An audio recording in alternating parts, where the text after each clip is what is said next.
Assalamualaikum warahmatullahi wabarakatuh. Perkenalkan, nama saya Nuri Miranda dari kelas 11 IPS 2 nomor absen 22. Di sini saya akan mempresentasikan tentang pembersihan sanitasi air dan udara di lingkungan rumah. Pengertian sanitasi. Sanitasi adalah bagian dari sistem pembuangan air limbah yang pembuangan air kotor dari rumah tangga. Dapat juga dari sisa-sisa proses industri, pertanian, peternakan, dan rumah tangga atau sektor kesehatan. Sanitasi juga merupakan suatu usaha untuk memberikan fasilitas di dalam rumah yang dapat menjamin agar rumah selalu bersih dan sehat. Tentunya, yang ditunjang penyediaan air bersih yang cukup dan pembuangan udara kotoran yang lancar. Kemudian air limbah. Air limbah sendiri yaitu air buangan yang dihasilkan dari suatu proses produksi industri maupun domestik rumah tangga yang kadang-kadang ada pada suatu saat dan tempat tertentu tidak dikehendaki lingkungan karena tidak memiliki nilai ekonomis, konsentrasi dan kuantitas tertentu, kehadiran yang berdampak negatif terdapat lingkungan terutama kesehatan manusia sehingga dilakukan penambangan limbah. Air kotor adalah air bekas pakar yang sudah tidak memenuhi syarat kesehatan lagi dan harus dibuang agar tidak menimbulkan wabah penyakit. Beberapa hal yang berkaitan dengan pengertian dan kegiatan yang berhubungan dengan limbah cair merupakan PP 82 tahun 2001, yaitu 1.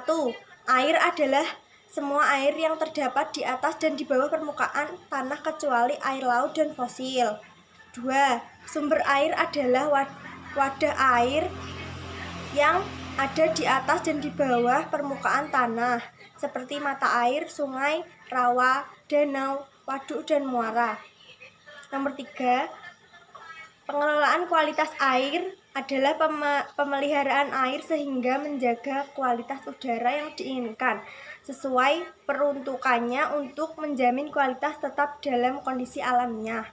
Nomor 4. Pengendalian pencemaran air adalah upaya pencegahan dan penanggulangan pencemaran air serta pemulihan kualitas air untuk menjamin kualitas air agar sesuai dengan baku mutu air. Kemudian nomor 5.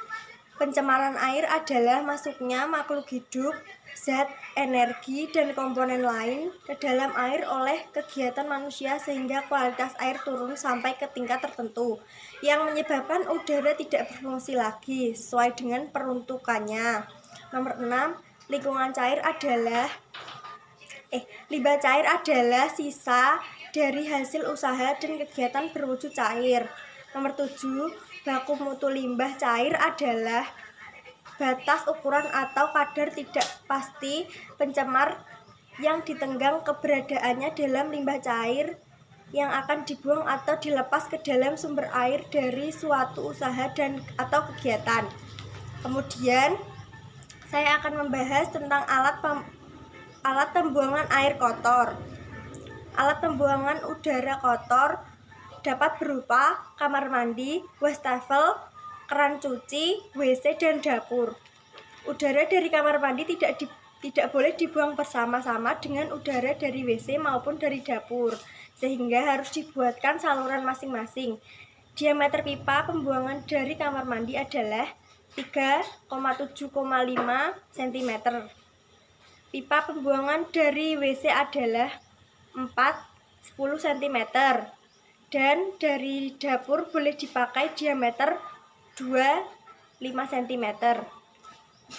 Pembuangan dapat ditempatkan pada suatu poros, yaitu lubang terus-menerus yang disediakan untuk tempat pipa air bersih dan pipa udara kotor pada bangunan bertingkat untuk memudahkan pengontrolan, atau dapat dipasang pada kolom-kolom beton di atas sampai di bawah. Setelah sampai di bawah semua pipa, air kotor harus saluran tertutup di dalam tanah agar tidak menimbulkan wabah penyakit atau bau tidak sedap. Di bawah lantai Semua pipa sanitasi diberi kontrol lubang yang sewaktu-waktu dapat dibuka apabila terjadi kemacetan. Demikian presentasi dari saya. Bila ada salah kata, saya mohon maaf. Wassalamualaikum warahmatullahi wabarakatuh.